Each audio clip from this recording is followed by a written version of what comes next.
The walled garden collapses. Google has officially begun shipping physical TPU 8i hardware to third-party data centers for the first time in company history.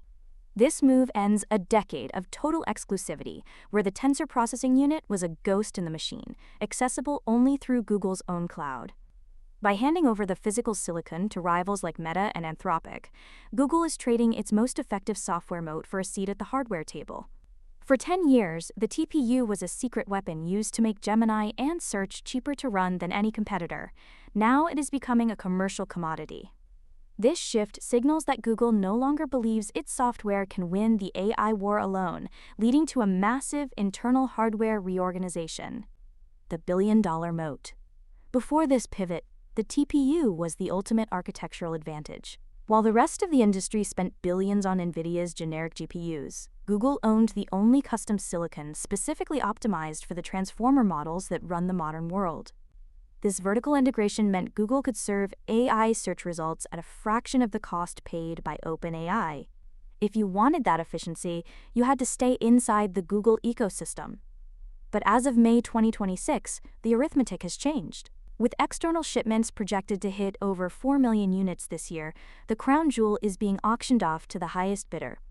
Even Google's own DeepMind researchers are now reportedly jockeying for access to the very capacity their employer is selling to external rivals. Arming the resistance. The $40 billion agreement with Anthropic is the most visible sign of this betrayal.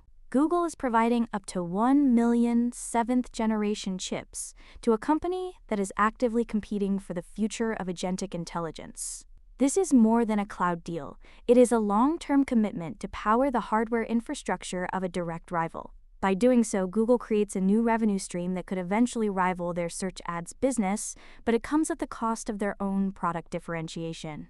They are effectively becoming the arms dealer for an AI revolution that could make the Google search bar obsolete. The silicon tax. Google is betting that it is better to be the industry's second-largest chip supplier than the world's largest search engine in a post-search era. This is the silicon tax. By partnering with Broadcom for the TPU 8T training chips and MediaTek for the 8i inference line, Google is creating a multi-partner supply chain to break NVIDIA's margin-heavy stranglehold. They realize that even if their AI models lose the popularity contest, they can still collect a toll on every token generated across the web. It is a cynical, defensive strategy. They are prioritizing hardware margins because they see the writing on the wall for traditional search revenue. This diversification is less about growth and more about surviving the inevitable collapse of their primary monopoly. The signal under the noise. The decision to commercialize the TPU confirms that Google has conceded the era of pure vertical dominance in favor of becoming a foundational utility provider. By referencing the collapse of the billion-dollar moat and the strategic choice of arming the resistance, it is clear that Google is no longer just an AI company that uses chips, but a chip company that happens to build models. For strategists and investors, this means the primary metric for Google's health is shifting from search market share to third-party TPU shipment volume. The launch of the TPU 8i as a standalone hardware product changes the power balance of the entire data center industry. This pivot forces every major hyperscaler to choose between NVIDIA's proprietary stack and Google's open silicon ecosystem. Watch the CapEx reports from Meta and Apple this November. If their spending on Google hardware exceeds their investment in internal silicon projects, the transformation of Google from a software titan to a silicon utility will be complete. Subscribe for more.